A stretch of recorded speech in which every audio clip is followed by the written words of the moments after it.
अस्मद्गुरुभ्यो नमः। हरिः ओम्। वषट्ते विष्णवास आकृणोमि तन्मे जुषस्व शिपिविष्ट हव्यम्। वर्धन्तु त्वा सुष्ठुतयो गिरो मे यूयं पात स्वस्तिभिः सदा नः। हरिः ओम्। श्रीमान् वेङ्कटनाथार्यः कवितार्किककेसरी वेदान्ताचार्यवर्यो मे सन्निधत्तां सदा हृदि। उपवीतिनमूर्ध्वपुण्ड्रवन्तं त्रिजगत्पुण्यफलं त्रिदण्डहस्तं शरणागतसार्थबाहमीडे शिखया शेखरिणं पतिं यतीनां तस्मै रामानुजार्याय नमः परमयोगिने यश्रुतिस्मृतिसूत्राणामन्तर्ज्वरमशीशमत् सम्यङ्न्यायकलापेन महता भारतेन च उपबृंहितवेदाय नमो व्यासाय विष्णवे। तत्त्वेन यश्चिदचिदीश्वर तत्स्वभावभोगापवर्ग तदुपाय गतिरुदारः सन्दर्शयन्निरमिमीतपुराणरत्नम् तस्मै नमो मुनिवराय पराशराय।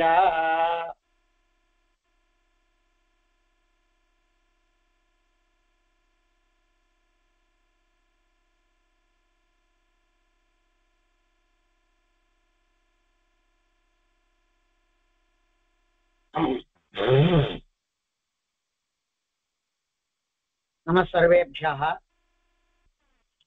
இப்ப துருவமண்டலத்துக்கு மேல விஷ்ணு பதம் அப்படிங்கிறதான இடம். அந்த விஷ்ணு பதம் அப்படிங்கிறது எப்படிப்பட்டது அப்படிங்கிறத காண்பிக்கிறார். விஷ்ணோ பதே பரமே மத்வ உத்ஸஹா அப்படிங்கிறதாக வேதம் கூட காண்பிக்கிறது.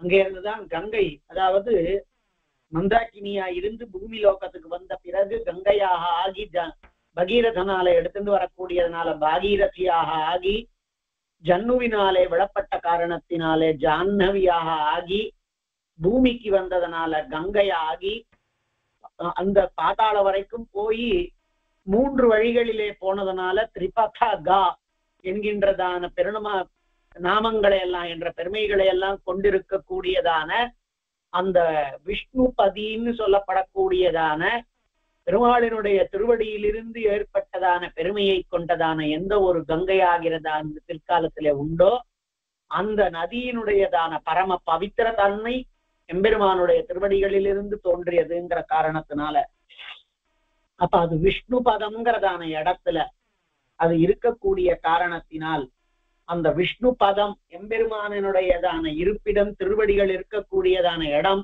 அங்கதான் பெருமாளினுடைய திருவடி ஏழித்து அந்த இன்னைக்கு வாமன அவதாரம் அது என்னமோ பெருமாள் அப்படி சேர்த்து வச்சிருக்கான். அப்படி அந்த பெருமாள் திருவடி அங்க மேல போன பொழுது ஏற்பட்டிருக்கக்கூடியதான இடம். அங்க பிரம்மா தன்னுடையதான கமண்டலத்தினாலே அதுல பெருமாளுக்கு திருவபிஷேகம் பண்ணான் அவருடைய திருவடிக்கு. அதனால ஏற்பட்டதான ஜங்கம் அதுதான் ஓங்கி உலகளந்த உத்தமன்கிறது. இன்னைக்கு நாம வாமனாவதார தினம் அன்னைக்குதான் நம்ம இந்த இதுவும் நடந்திருக்கக்கூடியது. பெருமாள் இது எல்லாவற்றையும் சந்தோஷமா கட்டிப்பிக்கிறான். அந்த இடத்துல விஷ்ணுபதியினுடையதான பெருமையை காண்பிக்கிறார். என்னன்னு காண்பிக்கிறார்னார், நேற்றுக்கு நாம கொஞ்சம் போறம் பார்த்தோம். 100வது ஸ்லோகம் அப்படி இப்படி இந்த அம்சம் இந்த அத்தியாயம் கிட்டத்தட்ட 115 ஸ்லோகத்துக்கு கிட்டத்தட்ட இருக்கக்கூடியது. 122 ஸ்லோகம் ஒரு மாதிரியா முடிவை அடையக்கூடியதா இருக்கு. அவ்வளோ விஷயங்களை கொண்டிருக்கக்கூடியது. அதாவது ஜியோகிராபிக்கல் எலிமெண்ட்ஸ் ஆஃப் புராணாஸ்னு சில புஸ்தகங்கள் சில பேப்பர்கள்லாம் இருக்கு. அதுக்கு எல்லாத்துக்கும் மூலபூதமானது அப்படி எனக்கு இன்னைக்கு காத்தாலதான் தோணித்து, ஒருவேளை சுவாமி பண்ணி லோபமாக ஆகி இருக்கக்கூடியதான பூகோள நிர்ணயம்ங்கிறதான புஸ்தகம் நிச்சயமா இந்த அத்தியாயத்தை ஆதாரமாக கொண்டுதான், விசேஷத்தா 2வது அம்சத்தை ஆதாரமாக கொண்டுதான் இருக்க முடியும். ஏன்னா சுவாமிக்கு நம்ம பெரியவா எல்லாருக்குமே விசேஷத்தா சுவாமிக்கு இந்த புராணத்துல ரொம்பவும் இந்த விஷ்ணு புராணத்துல ரொம்பவும் ஊத்தம் ஜாஸ்தி. விஷ்ணு புராணகதமான கிரமத்துலதான் யாதவாபிஷேகத்திலேயும் பெருமாளினுடைய சரித்திரத்தை காண்பிக்கிறாருன்னு பின்னாடி வரும்பொழுது நாம சேர்த்து அனுபவிக்கலாம். பெருமாள் அனுகிரகத்துல அது எங்கேயோ 5வது அம்சத்துல இருக்கிறது. அது எதுக்கு சொல்றேன்னா, அப்படி பூகோள நிர்ணயம்ன்றத சுவாமி பண்ணி இருக்கணுமானா அது நிச்சயமா இதை ஆதாரமாக கொண்டுதான் இருக்க முடியும். அந்த அம்சம் நிறைய விஷயங்களை கொண்டு இருக்கக்கூடியது இரண்டாவது அம்சமே. அதுல இந்த அத்தியாயம் பெருசு. சூரிய கதி, அதுக்கு மேல இருக்கக்கூடிய விஷயங்களை எல்லாம் பற்றி சொல்லி இருக்கக்கூடியது. ஒரு வழியா பெருமாளினுடையதான திருவடி ஏழின காரணத்தினாலே விஷ்ணு பதம்னு சொல்லப்பட்டிருக்கக்கூடியதான இடம். அந்த இடத்துல யாரெல்லாம் எழுந்தருள் இருக்க முடியும் அப்படிங்கிறத காண்பிச்சுட்டே வந்தார். அபுண்ணிய புண்ணியோ பரமே க்ஷீணாசேஷ ஆப்திஹேதவா யத்ர கத்வா ந சோசந்தி தத்விஷ்ணோ பரமம் பதம். தர்மத்ருவாத்யாஸ்திஷ்டந்தி யத்ர வை லோகசாட்சிணாः தத்சாஷ்ட்யோத்பன்ன யோகர்தீः தத்விஷ்ணோः பரமம் பதம்.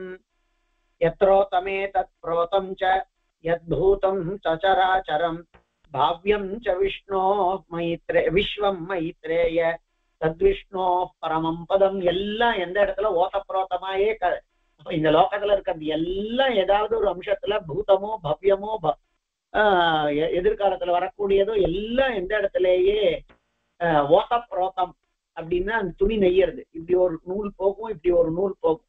அந்த மாதிரி எல்லாம் ஓதப்ரோதமா அங்க இருக்கான் அந்த லோகத்துல. மேல 103வது திவீவ சக்ஷுரா ததம் விததம் யன்மஹாத்மனாம் விவேக ஞான திருஷ்டம் ச தத்விஷ்ணோः பரமம் பதம். திவீவ சக்ஷுரா ததம், இது வேத வாக்கியமே. அதை அப்படியே காண்பிக்கிறார். அதாவது அதனுடைய கண்ணு போல ஆகாஷ லோகத்தினுடையதான தியௌர் லோகத்தினுடையதான கண்ணு போல இருக்கக்கூடியதாய் அந்த கண்ணு போல இருக்கக்கூடியதான சூரியன் அது தத்விஷ்ணோ ரீதி மந்திரத்வயானுகிரஹா. இது தத்விஷ்ணோ பரமம் பரகும் சதா பஷ்யந்தி சூர்யான்னு பெருமாளுக்கு கற்பூரஹாரத்தை ஆரம்பிக்கிறதே சொல்லக்கூடியதான பாசுரம் இது மந்திரம் இருக்கே. அதனுடைய அர்த்தங்களை காண்பிக்கிறார்.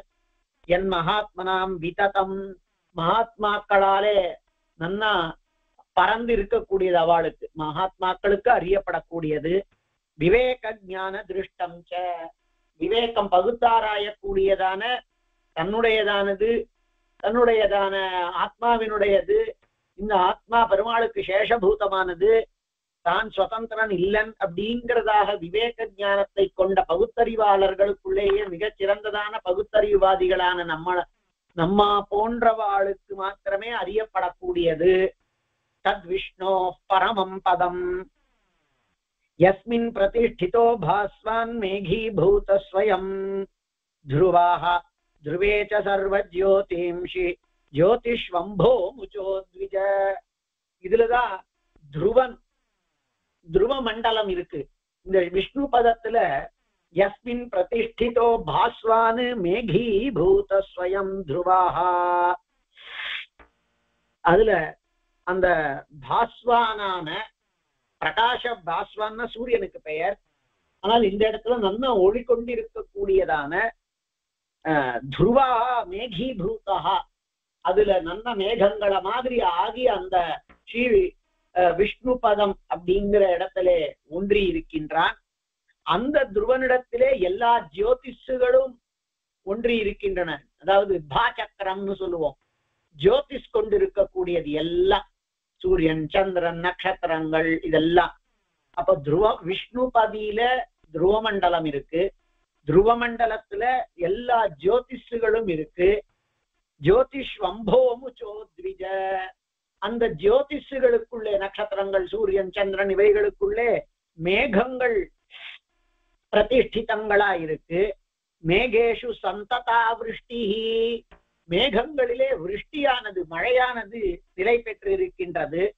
விருஷ்டே சிருஷ்டேச்ச போஷணம், விருஷ்டியினால சிருஷ்டிக்கப்பட்டதான வஸ்துக்கள் எல்லாம் பரிபோஷிக்கப்படுகின்றன. ஆப்யாயனம் ச சர்வேஷாம் தேவாதீனாம் மகாமுனே, அந்த சிருஷ்டியினால், அதாவது விருஷ்டியினால இந்த லோகத்துல ஏற்கனவே சிருஷ்டமாய் இருக்கக்கூடியதான எல்லா வஸ்துக்களும் பரிபோஷத்தை அடைந்து, அதனால செல்வம் அத செடி கொடிகள்லாம் நன்னா வளர்ந்து அது வளர்ந்ததை கொண்டு நாமும் யாகாதிகளை பண்ணி தேவர்களுக்கு சமர்ப்பிக்கிறோம். இப்ப யாகாதிகளுக்கு தேவர்களுக்கு நாம சமர்ப்பிக்கிறோம். ஏன்னா அந்த தலைவர் மழைகளுக்கு அதிபதியானவன் இந்திரன், அவன் தான் இதை நம்மளுக்கு கொடுக்குறான். அவன் கொடுத்த மழையினால இந்த பூமியில இருக்கக்கூடியதான செடிகள் கொஞ்சம் போறமாக முளைவிட்டு இருந்தது வளர்றது. அது வளர்ந்ததுன்னா காயோ கனியோ என்னமோ கொடுக்கறது, அல்லது புல் மாத்திரமே கொடுத்ததுன்னா கூட அந்த புல்ல சாப்பிட்டு வளரக்கூடியதாக இருக்கக்கூடியதான பிராணி விசேஷங்கள், பசுமாடு விசேஷத்தாக. அந்த பசுமாடு புல்ல சாப்பிட்டு பாலாக கொடுத்து அந்த பால்ல இருந்து தயிர் வருது. தத்னா இந்திரிய காமா, இந்திரிய காமனா இருக்கிறவன் ததிய கொண்டு யாகம் பண்ணணும். தத்ரேந்திரிய காமஸ்ய ஜுகுயாத் அப்படின்னு இந்த மற்ற யாகாதிகள் எல்லாவற்றிலேயும் பால் அவசியமா தேவையாக இருக்கு. அவசியமா நிச்சயமா அதுல நெய் தேவையா இருக்கு. இது எல்லாமே கவ்யங்கள் தான், கோவினுடைய விகாரம் தான். அப்ப கோவிகாரத்தை கொண்டுதான் எந்த யாகத்தை நாம பண்றோமோ அந்த யாகத்தை சாப்பிடக்கூடிய கோவுக்கு ஆதாரமா இருக்கக்கூடியதான புல்லை உற்பத்தி பண்ணறதுக்கு வேண்டியதாக இருக்கக்கூடியதான மழைகள் எல்லாம் அவசியமாக மேகங்களிலே இருக்கிறது. எந்த மேகங்கள் எல்லாம் இந்த ஜோதிஷ் சக்கரத்திலேயே பிரதிஷ்டிதமா இருக்கோ அந்த ஜோதிஷ் சக்கரமானது துருவ மண்டலத்துல இருக்கு. அந்த துருவ மண்டலம் நன்னா பிரதிஷ்டிதமாக இருக்கிறது ஸ்ரீ விஷ்ணு பதத்துலங்கிற காரணத்தினாலே விஷ்ணு பதம் தான் எல்லாவற்றிற்கும் ஆதாரமானது. இந்த லோகத்துல இந்த இடத்துல உட்கார்ந்து அடியேன் பேசிட்டு இருக்கிறதும், அதே மாதிரி நீங்க உட்கார்ந்த இடத்துல இருந்து கேட்டு இருக்கிறதோ, இது எல்லாவற்றிற்கும் காரணமானது அவசியமாக விஷ்ணு பதம் தான். ஏன்னா அது ஒரு ஒரு ஒரு சென்டர் பாயிண்ட் மாதிரி வச்சுக்கோங்க. அதுல துருவ மண்டலம் இருக்கு. துருவ மண்டலத்துல மற்ற நட்சத்திரங்காதி சூரிய சந்திராதிகள் எல்லாம் இருக்கு. அதெல்லாம் சூரிய சந்திராதிகள் எல்லாம் அது அதன் போக்குல நல்லபடியா போயிட்டு இருக்கிற காரணத்தினாலதான் பூமி அதனுடைய இடத்துல நல்லபடியா இருந்துட்டு இருக்கு. இதுல எங்கேயாவது ஒரு ஒரு ஒரு மாற்றம் ஏற்படுமானால், அதுல கொஞ்சம் ஏற்றத்தாழ்வு ஏற்படுமானால் நிச்சயமா பூமிக்குத்தான் எல்லா விதமானதான கெடுதல்களும். இப்போ கண்டமேனிக்கு மழை பெய்யறது அப்படின்னா, காலத்துல மழை பெய்யாம கண்டமேனிக்கு மழை பெய்யறது அப்படின்னா பெய்யக்கூடிய இடத்துல அதிகமான பாரம் வந்து விழும். அந்த இடத்துல பூமி சாஞ்சி போகிறதுங்கிறதெல்லாம் ஏற்படும்.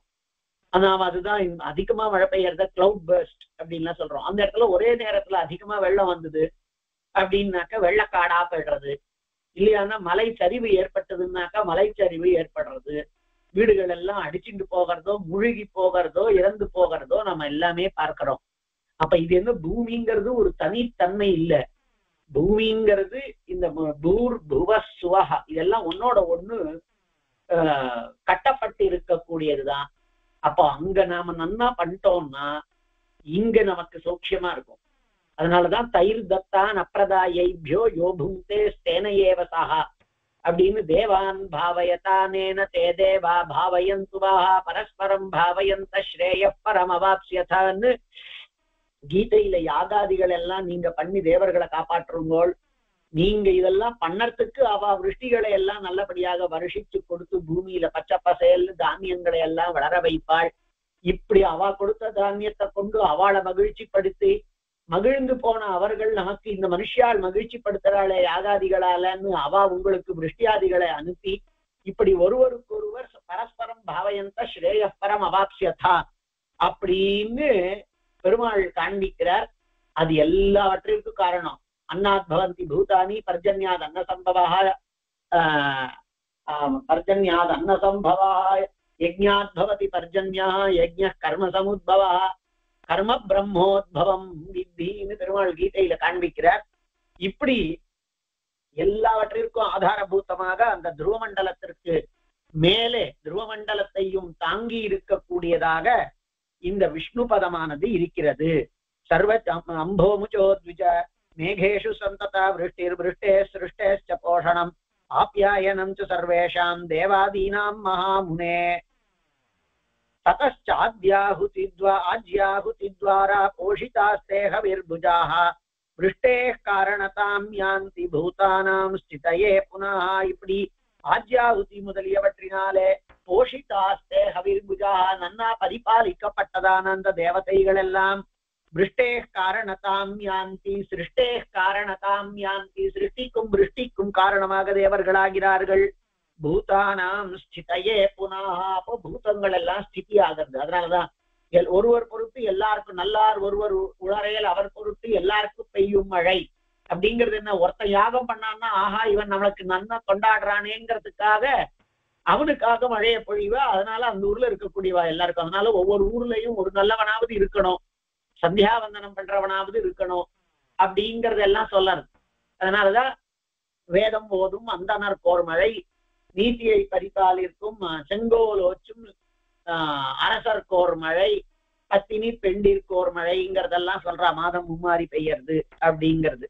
அதனால நாமோ யாகத்தை நன்னா இந்த லோகத்துல விருஷ்டியினாலே ஏற்பட்ட தானியங்களை கொண்டு பண்ணோமானால் அவர்கள் இந்த சிருஷ்டிக்கும் விருஷ்டிக்கும் காரணமாக இருக்கக்கூடிய தேவதைகள் மகிழ்ந்து மகிழ்ச்சியாக பூமியை கொடுத்து, பூமியில மழையை கொடுத்து இந்த பூமியினுடையதான ஸ்திதிக்கு இருப்புக்கு காரணமாகிறார்கள்.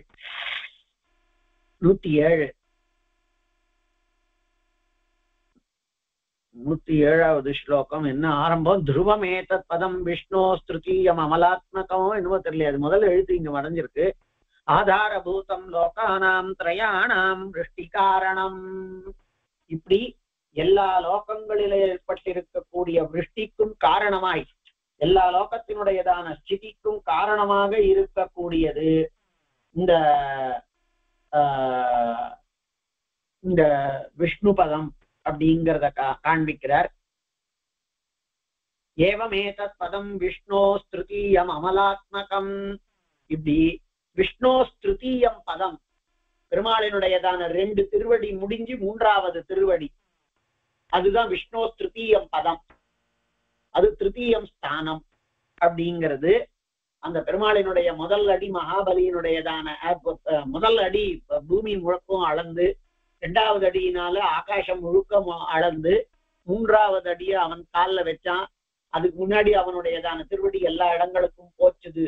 அப்படிங்கிற காரணத்தினால ஏவமேதத் பதம் விஷ்ணோ ஸ்ருதியம் அமலாத்மகம் ஆதாரபூதம் லோகானாம் திரயாணாம் விருஷ்டி காரணம். இப்படி எல்லாவற்றினுடையதான மழைக்கும் காரணமாக இருக்கக்கூடியது இந்த விஷ்ணு பதம்னு சொல்லப்பட்டிருக்கக்கூடியதானதாகும்.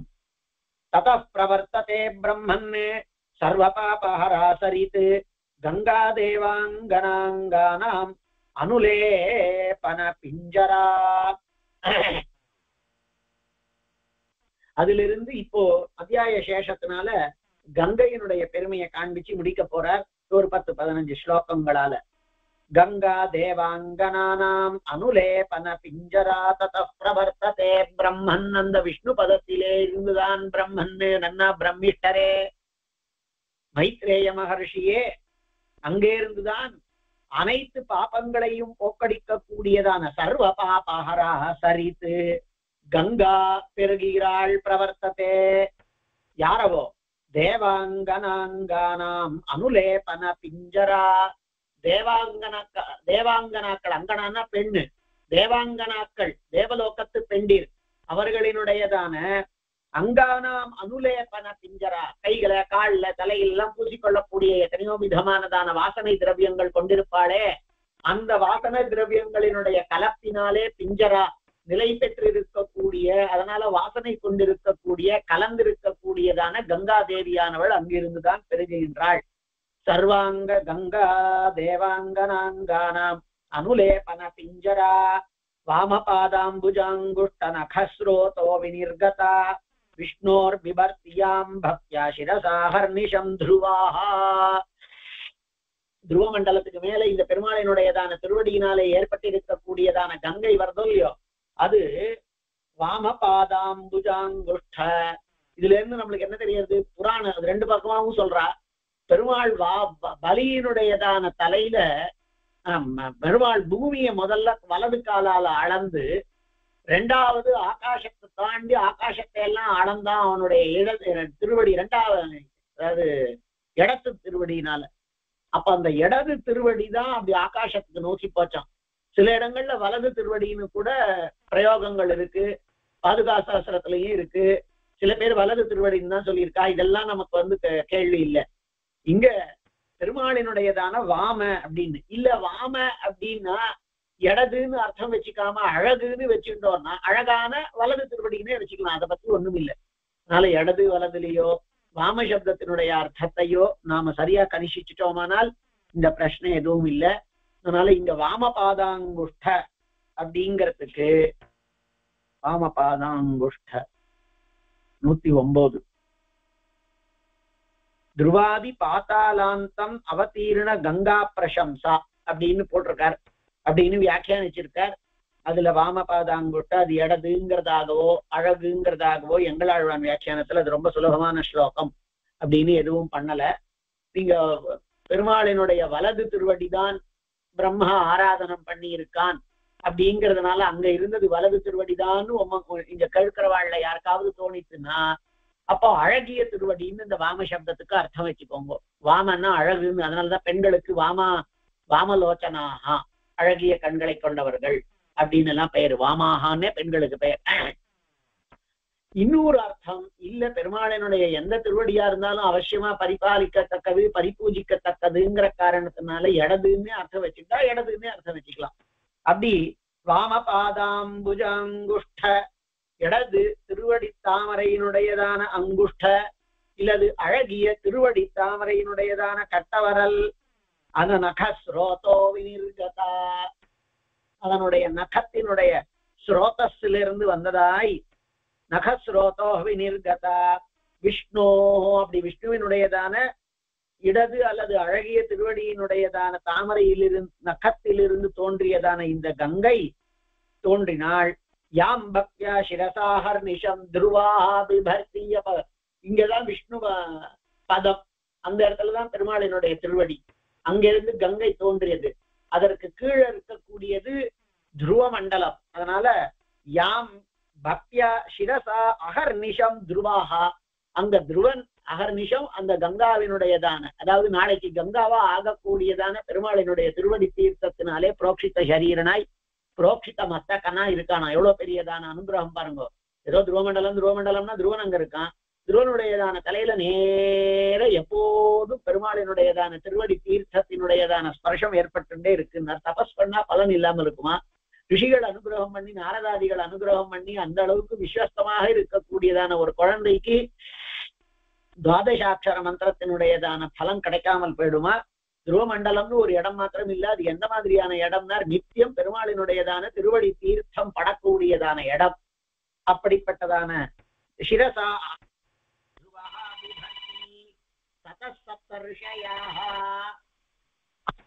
சப்தர்ஷயாः யஸ்யாः பிராணாயாம பராயணாः திஷ்டந்தி வீச்சிமாலாபிः முஹ்யமான ஜடா ஜலே அந்த ஜலத்திலே மாலை அடிந்தவர்கள் போல அதற்கு கீழே இருக்கக்கூடியதான சப்தரிஷி மண்டல ஸ்திதர்களான சப்த ரிஷிகளும் இருக்கிறார்கள். துருவனுக்கு கீழே சப்த ரிஷிகள்.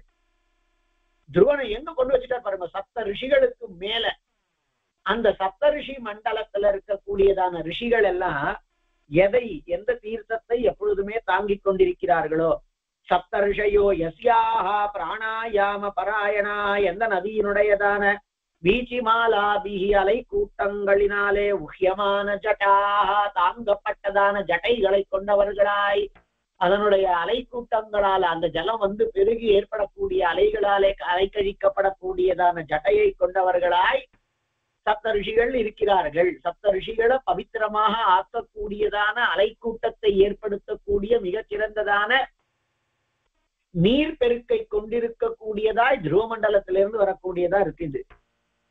தத சப்த ரிஷயோ யஸ்யா பிராணா அங்க உட்காந்துட்டு அவ ஜலம் அதிகமா வந்துட்டேன்னு நம்மள மாதிரி அந்த சாமானை தூக்கி வைக்கணும் இந்த சாமானை எடுத்து வைக்கணும். முதல்ல நம்ம இந்த செல்போன் அந்த டேபு கீபுன்னு எலக்ட்ரானிக் சாமான தான் பார்த்துட்டு இருக்கோம், எடுத்து வைக்கிறோம். அவளுக்கு அந்த கதையெல்லாம் இல்லையா. அவ அப்படி ஜலத்துல இருந்துட்டு பிராணாயாம பராயணாக ஏன்னா அவளுக்கு அது நித்தியமா இருக்கக்கூடியது. அவளுக்கு எந்த விதமானதான அரக்கல் பறக்கலா இன்னொன்னு காப்பாத்தி வச்சுக்க வேண்டியதுங்கிறது இல்ல. லௌகிகமானதான சங்கம் இல்ல.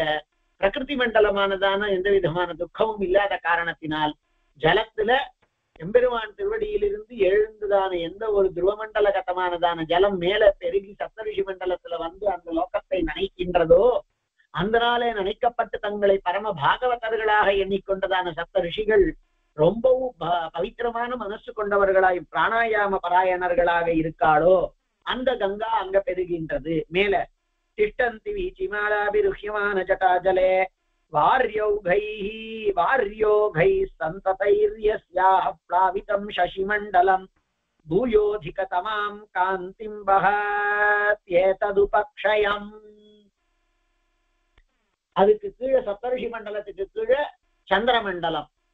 வார்யோகை சந்ததை ஜலக்கூட்டங்களாலே இடைவிடாது வரக்கூடியதனாலே யஸ்யாக எந்த இந்த ஜலத்தினுடையதான வாரியோகங்களாலே ஜலப்பெருக்குகளாலே பிளாபிதம் சசிமண்டலம் சந்திரமண்டலமானது நினைக்கப்பெற்றதாய் பூயோதிக தமாம் காந்திம் வஹதி அது ஏற்கனவே வெளுப்பா அத்தியந்தமானதான ஸ்வச்சமானதான வர்ணத்துல இருக்கக்கூடிய சந்திரமண்டலம் மேலையும் அத்தியந்தமாக இந்த ஜலப்பெருக்கினாலே அதிகமானதான காந்தியை தாங்கக்கூடியதாய் வஹத்யேததுபக்ஷயம். இதுக்கு பக்கத்துல அது அதிகமானதான காந்தியை பெறுகின்றது சந்திரமண்டலம். அதுக்கப்புறமா சீதாச்சாலகநந்தாச்ச சக்ஷுர்பத்ராச்ச சம்ஸ்திதா ஏகைவயா சதுர்பேதா திக்பேத கதி லக்ஷணா. அங்க இருந்து சந்திரமண்டலத்திலிருந்து கங்கை 4 பேரா 4 பக்கத்துல பெருகுகின்றது. 4 பெயர்களை கொண்டதாய் சீதான்னு ஒண்ணு, அலக்கநந்தான்னு ஒண்ணு, சக்ஷுர்னு ஒண்ணு, பத்ரான்னு ஒண்ணு. சீதா, அலக்கநந்தா, சக்ஷு, பத்ரா அப்படிங்கிறதான 4 பெயர்களை கொண்டதாய். ஆனா வாஸ்தவத்துல ஒரே கங்கை தான். அப்போ ஏகைவயா சதுர்பேதா எந்த ஒரே கங்கைய பெருமாள் திருவடியில ஏற்பட்டதான கங்கையோ அது 4 பேதங்களை கொண்டதாய். திக்பேத கதி லக்ஷணா ஒவ்வொரு திக்குக்கும் போன காரணத்தினால் பல வகை பெயரை தரித்துக் கொண்டிருக்கக்கூடியதாய் இருக்கின்றதோ கங்கை.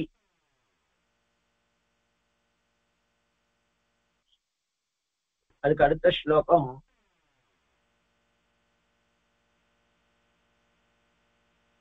வேதஞ்சாலகநந்தாட்சியம். இது எத்தனை 114. பேதம் சாலகநந்தாட்சியம் அது 4ல சீதா, பத்ரா, சக்ஷு, அலகநந்தா அப்படிங்கிறது. கிழக்கு பக்கத்துல போகக்கூடியதானதுக்கு சீதான்னு பெயர், கீழே பூமியை நோக்கி வரக்கூடியதுக்கு அலகநந்தான்னு பெயர், சக்ஷுன்னு மேற்குல வடக்குல போகக்கூடியதுக்கு பத்ரான்னு பெயர். ஏகைவ அந்த ஒரே நதிக்கே இந்த மாதிரி 4 பெயர்கள். பேதஞ்சாலகநந்தாட்சியம் இதுல அலக்கநந்தாங்கிறதான பெயர் கொண்டதானதை யஸ்யா சர்வோபி தட்சிணம் ததார சிரசா பிரீத்யா வருஷாணாம் அதிகம் சதம். அதுக்காக தன்னுடையதான தலையினாலே சர்வோபி சிவனே கூட ததார சிரசா தெற்கு பக்கத்துல வந்ததான அலக்கநந்தா அப்படிங்கிறதான ஒரு நதி பாகத்தை 4ஆ பிரிஞ்சதுல தெற்கு பக்கம் வந்திருக்க, தெற்குன்னா நமக்கு பூமி லோகத்துக்கு வந்திருக்கக்கூடியதான இந்த அலக்கநந்தாங்கிறதை சர்வோபி சிவன் கூட பிரீத்யா சிரசா ததார ரொம்பவும் அனுகிரகம் பண்ணறதா புத்தியோட கூட அன்போடே அதை தலையாலே தாங்கினான். எப்படி வருஷாணாம் அதிகம் சதம் 100 வருஷத்திற்கு மேல காலத்துக்கு அவன் தன்னுடைய தலையாலே தாங்கிக் கொண்டிருக்கின்றான் இருந்தான். அதுக்கப்புறம் தான் முதல் வாட்டி விடுறான். சம்போர் ஜடா கலாபாச்ச வினிஷ்கிராந்தாஸ்தி சர்க்கராஹ லாவயித்வா திவம் நின்யே யாபாபான் சகராத்மஜானே. சம்போர் ஜடகலாபாச்ச ஜடாகலாபாச்ச சிவனுடைய அந்த ஜடை கூட்டத்தில் இருந்து வினிஷ்கிராந்தா வெளியேறியவளாய், வினிஷ்கிராந்தா அஸ்தி சர்க்கராக. சர்க்கரா அப்படிங்கிறது நதியினுடைய கடைசி பகுதியில இருக்கக்கூடியதான குட்டி குட்டி அந்த இது மாதிரி கூழாங்கல் மாதிரி இருக்கக்கூடியது, அதுகளுக்கெல்லாம் சர்க்கராகான்னு பேர். வினிஷ்கிராந்தா அஸ்தி சர்க்கராக அதிகமானதான இந்த அஸ்தி சர்க்கரைகள் கல்லுகளை எல்லாம் கொண்டிருக்கக்கூடியதாய் அந்த அலக்கநந்தாவானது லாவயித்வா திவம் நின்யே யா பாபான்யசகராத் பாபான் சகராத்மஜான். எந்த கங்கையானவள் தன்னுடையதான பரம பவித்திரமான தன்மையினாலே கீழே பாத்தாள லோகத்தை தபஸ் பண்ணி கொண்டிருக்கக்கூடியதான கபில மகர்ஷியினுடையதான தேஜஸை அறியாதவர்களாய் அத இதுவே தானே ஏதோ பண்ணலாம் அப்படின்னு தான் லாவயித்வா திபம் நின்யான். 30,000 பேர் 60,000 பேர் அந்த சகரனுடைய குமாரர்கள் அவர்களினுடையதான பாப்பான் சகராத்மஜான் சகரனினுடையதான பிள்ளைகளை திவம் நின்யே சொர்க்கலோகத்துக்கு அழைத்து சென்றது. அடுத்தது ஸ்நாதஸ்ய சலிலே யஸ்யா சத்யம் பாபம் பிரணஷ்யதி அபூர்வ புண்ணிய பிராப்திஷ்ச சத்யோ மைத்ரேய ஜாயதே. ஹே மைத்ரேயரே, எந்த ஒரு தீர்த்தத்திலே குளித்தாள்? ஸ்நாதஸ்ய சலிலே யஸ்யாக எந்த சலீலத்திலே குளித்தாலானால் இதை வர்ணிக்கிறது கங்கைய. பாபம் சத்ய பிரணஷ்யதி, உடனே பாபங்கள் கழிஞ்சு போறதோ. சத்ய பாபம் பிரணஷ்யதி அபூர்வ புண்ணிய பிராப்திஷ்ச, இதுவரைக்கும் இல்லாததான ஒரு புண்ணியம் வந்து சேர்றது. அபூர்வ புண்ணிய பிராப்திஷ்ச சத்யோ மைத்ரேய ஜாயதே. ஹிருத்யா பித்ருப்யோ யத்ராப दत्ता पितृभ्यो यत्रापा तनये श्रद्धयान्विताैः समाशतं प्रयच्छन्ति तृप्तिं मैत्रेय दुर्लभाम्. विद्याः पितृभ्यो यत्रापमलैः दत्ता पितृभ्यो विद्या इल्ल दत्ता पितृभ्यो यत्रापा तनयै श्रद्धयान्वितैः சமாசதம் பிரயச்சந்தி திருப்திம் மைத்ரேய துர்லபாம். எந்த ஒரு தீர்த்தத்தை நாம் பித்ருக்களுக்காக கொடுப்போமோ, தத்தா பித்ருப்யோ யத்ர, எந்த இடத்திலே பித்ரு தீர்த்தமானது கொடுக்கப்படுகின்றதோ, அபரே யத்ராபஸ்தனயை ஸ்ரத்தயான்விதைஹி, அபஸ்தனயைஹி நியாயத்தை விட்டுவிட்டவர்களா இருந்தாலும் கூட அவன் ஸ்ரத்தையா இந்த பித்திருக்காரியங்களை எல்லாம் பண்ணி ஒருவேளை கங்கை ஜலத்தினாலே அதை பண்ணுவானால் சமாசதம் பிரயச்சந்தி திருப்திம் மைத்ரேய துர்லபாம். அவளுக்கு நூற்றுக்கணக்கான ஆண்டுகளுக்கு அந்த ஜலமானது அனுகிரகத்தை பண்ணத்தான் பண்ணும். யஸ்யாம் இஷ்ட்வா மகாயஜ்ஞைஹி யஜ்ஞேஷம் புருஷோத்தமம் நிஜ பூபா பராம் சித்திம் அவாபுர்திவிச்சேஹச. மேல காண்பிக்கிறார், யஸ்யாம் இஷ்ட்வா மகாயஜ்ஞைஹி, பலவகைப்பட்டதான யாகங்களினாலே கொண்டாடப்பட்டவனான எம்பெருமான். யஸ்மின் இஷ்டாக யஸ்மின் ஒரு செகண்ட், புத்தகத்துல முதல் ஒரே ஒரு செகண்ட். दत्ता पितृभ्यो यत्रापस्तनयै श्रद्धयान्वितैः समाशतं प्रयच्छन्ति திருப்திம் மைத்ரேய துர்லபாம். பித்ருக்களுக்கு எந்த ஜலத்தை கொண்டு நாம ஸ்ரத்தையோட தர்ப்பணாதிகளையோ ஸ்ராத்தாதிகளையோ பண்றோமோ அது அவளுக்கு 100 வருஷத்துக்கு திருப்தியை கொடுக்குமா. சமாசதம் பிரயச்சந்தி திருப்திம் மைத்ரேய துர்லபாம். ஒரு வாட்டி கங்கையில போய் தீர்த்தாமாடி கங்கா ஜலத்தை கொண்டு பித்ரு தர்ப்பணாதிகளை எல்லாம் பண்ணி ஸ்ராத்தாதிகளை பண்ணோமானால் அது அனுத்தமமானதான மிகச்சிறந்ததான துர்லபமான இதர விஷயங்கள்ல இருந்து பெறமாட்டாததான பலனை கொடுக்கிறது. யஸ்யாம் இஷ்ட்வா மகாயஜ்ஞைஹி யஜ்ஞேஷம் புருஷோத்தமம் த்விஜபூபா பராம் சித்திம்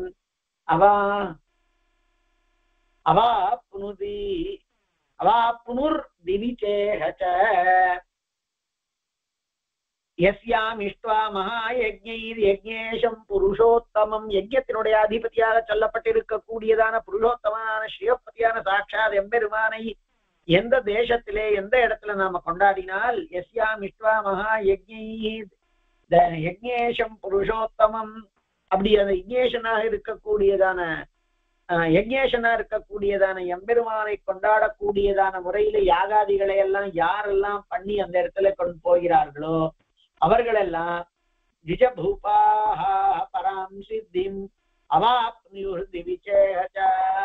இந்த லோகத்திலேயும் பிற லோகத்திலேயும் கூட அந்த கேசவாசக்த மனசாக. அப்ப யாகாதிகளை எல்லாம் மகா யஜ்ஞங்களால பண்ணி பெரிய பலன்களை எல்லாம் பிராமணர்கள் எங்க வாங்குறாளோ அது எப்படி முடியும்னார் அடுத்த ஸ்லோகத்துல காண்பிக்கிறார். ஸ்நானாத்விதூத பாபாஸ்ச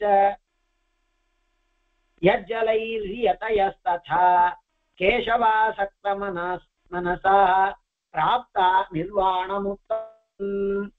எந்த ஒரு தீர்த்தத்திலே ஸ்நானாத் விதூத பாபாஸ்ச ஸ்நானாதிகளாலே பாப்பம் கழிக்க பெற்றவர்களாய் யஜ்ஜலைஹி யதயஸ்ததா எந்த ஒரு தீர்த்தத்தினுடையதான ஜலங்களை கொண்டால் கேசவாசக்த மனசாக பெருமாளத்திலேயே ஆசக்த மனசு கொண்டிருக்கக்கூடிய பாப்பர்கள் கூட நிர்வாணம் உத்தமம் மிகச் சிறந்ததான நிர்வாணத்தை மகிழ்ச்சியாகிறதான அந்த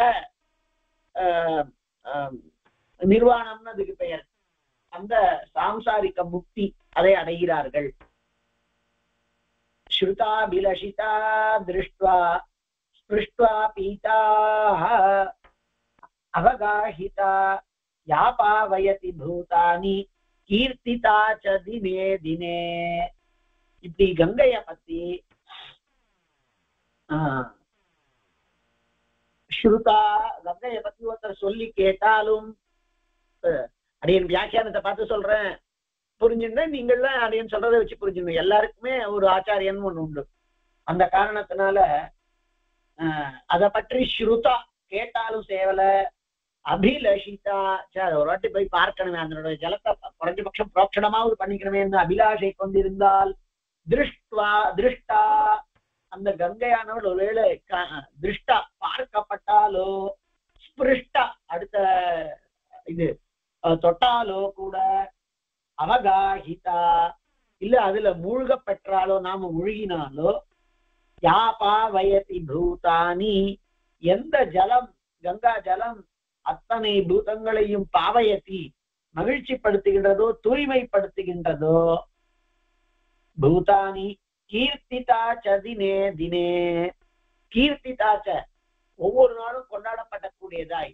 நீ கொண்டாட வேண்டாம், வேற எதுவும் பண்ண வேண்டாம், அதை வெறும ஸ்ருதியால கேட்டுக்கோ, அதை வெறும ஹயக்ரீவ ஸ்தோத்திரம்னு சொல்லிட்டே இருந்தா கொஞ்சம் கொஞ்சமா அனுகிரகத்தினால வந்துடுமா. அதனால காண்பிக்கிறார் ஸ்ருதா அபிலஷிதா திருஷ்ட்வா பீதா அவகாஹிதா யா பாவயதி பூதானி கீர்த்திதா ச தினே தினே. அப்படி எல்லா லோகங்களையும் ஸ்திதேர் உச்சாரிதம் ஹந்தி யா பாவயதி பூதானி கீர்த்திதா ச தினே தினே. 121. அப்படி அந்த கங்கையை கொண்டாடினாலும் இல்லையா, நின்றும் இருந்தும் கிடந்தும் படுத்தும் எது பண்ணாலும் பெருமாளை சேவிக்கிற மாதிரி கங்கை இருந்தாலும் இல்ல கங்கை அங்க இல்லைன்னாலும் அதனுடைய பரம பவித்திரமானதான தன்மை குறையாதான். அப்ப என்ன சொல்ற, கங்கா கங்கேதி கங்கா கங்கேதி என்னாம யோஜனானாம் சதேஷ்வபி. கங்கா கங்கா என்று சொல்லிக்கொண்டு 99 யோஜனைகளை கடந்து யோஜனானாம் சதேஷ்வபி 100 யோஜனை, அதனால முன்ன பின்ன சொல்ற வழக்கம். அப்படி 100 யோஜனைகளா இருந்தாலும் கூட ஸ்திதேருச்சாரிதம் ஹந்தி பாபம் ஜன்மத்ரயார்ஜிதம். 3 ஜன்மாக்களிலேயும் நாம் கடைசியா பெற்றதான பலன்கள், அந்த பலன்கள்ல இருக்கக்கூடியதான ஸ்திதேர் உச்சாரித்தம் மேடு பள்ளங்களை எல்லாம் பெருமாள் தட்டி கொடுத்து சமமாக ஆக்கி நம்மள சமா சுகமா சமத்தோட இருக்க வைக்கிறான் பெருமாள். அப்போ யாபா வயதி பூதானி கீர்த்திதா ச தினே தினே.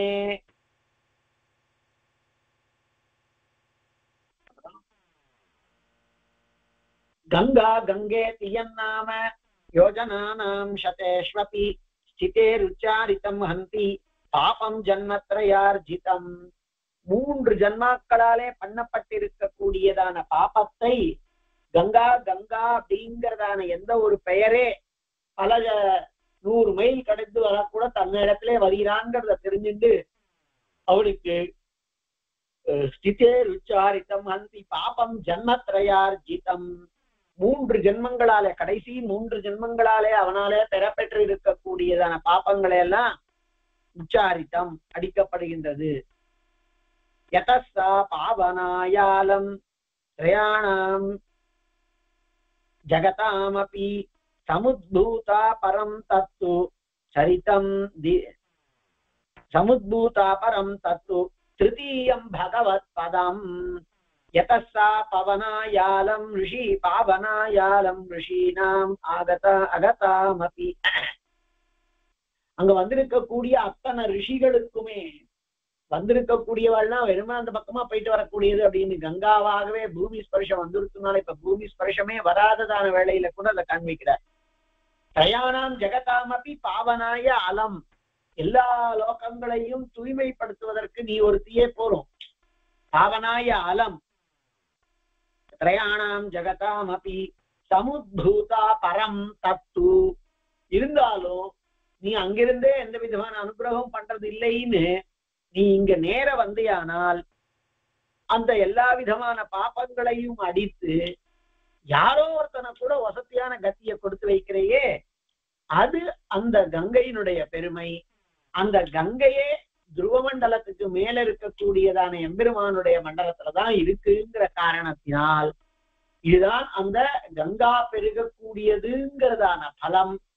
கங்கா அப்படின்னா அதுக்கு 2 கொம்பா அப்படின்னா அவ்வளோ வசதியானது, அது பிறகக்கூடியதான இடங்கள். இதனாலலாம் அதுகள் ரொம்பவும் புகழ் பெற்றவைகளாக ரொம்பவும் கொண்டாடத்தக்கவைகளா இருக்கின்றன.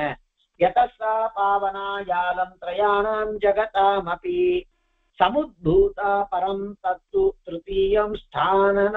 திருத்தீயம் பகவத் பதம். इति श्री विष्णुपुराणे द्वितीयं षष्ठमोऽध्यायः अथ नवमोऽध्यायः श्रीपराशराः तारामयं भगवतः शिंशुमाराकृति प्रभोः दिवि रूपं हरेर्यत् तस्य पुच्छे स्थितो ध्रुवाः அப்படின்னு சொல்லி இந்த அத்தியாயத்தினால யாகாதிகளை சகாலத்திலே அனுஷ்டிக்க கூடியவாளுக்கு எப்படியா இருந்தாலும் நல்ல பலன்கள் எல்லாம் பெருமாள் அவசியமாக அனுகிரகிக்கத்தான் அனுகிரகிப்பான் அப்படிங்கிறத சொல்லிட்டு இந்த அத்தியாயம் முழுக்கவே இந்த பூமியினுடையதான பூகோளத்தினுடையதான தன்மைகளை பற்றி சொல்லறதுதான். அப்படிங்கிற காரணத்தினால 115 ஸ்லோகம் இது என்னைக்கோ ஆரம்பிச்சிருப்போம். நடுவுல அடியனால பல நாட்கள் வர முடியல, அது சில சன்னியாயர் ஒரு நியாயர் நீங்க வந்து வேண்டான்னு சொல்லிட்டீங்க.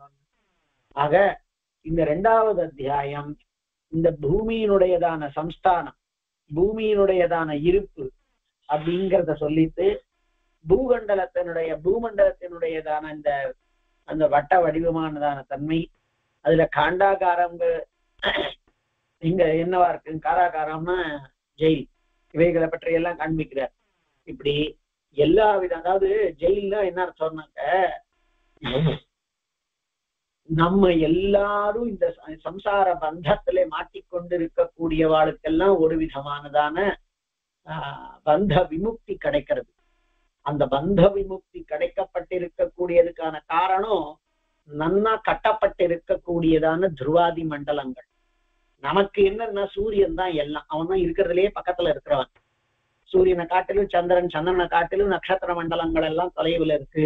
அப்படிங்கிறதுனால இந்த அத்தியாயம் முழுக்க முழுக்க முழுக்க முழுக்க இந்த பூமியினுடைய சம்ஸ்தானத்தை, சூர்யாதிகளினுடையதான இருப்பிடம், சூர்யாதி கிரகமண்டல சம்ஸ்தான வர்ணனம், அதுல கால தத்துவத்தை பத்தி சொல்லி, அட்டதிப்பால கால பத்தி சொல்லி, கங்கா அதுல இருந்து எப்படி இறங்கி வருது அப்படிங்கிறத, அதாவது இறங்கி வந்துட்டான்னு சொல்ற அதெல்லாம் வர்ணிக்கிறதா தான் தனி கிரந்தமாயிடும், அந்த புராணமாக்காது அப்படிங்கிறதாக சொல்லி மேல அடுத்த அத்தியாயத்துல ஜோதிஷ் சக்கர சிம்சுமாரக சக்கர வர்ணனம், இதுல நட்சத்திர மண்டலத்தினுடையதான விஷயங்கள், சிம்சுமான மண்டலம்னு ஒண்ணு இருக்கு, அவைகளினுடைய வர்ணனைகள் அதை எல்லாவற்றையும் நாம சொல்லணும்.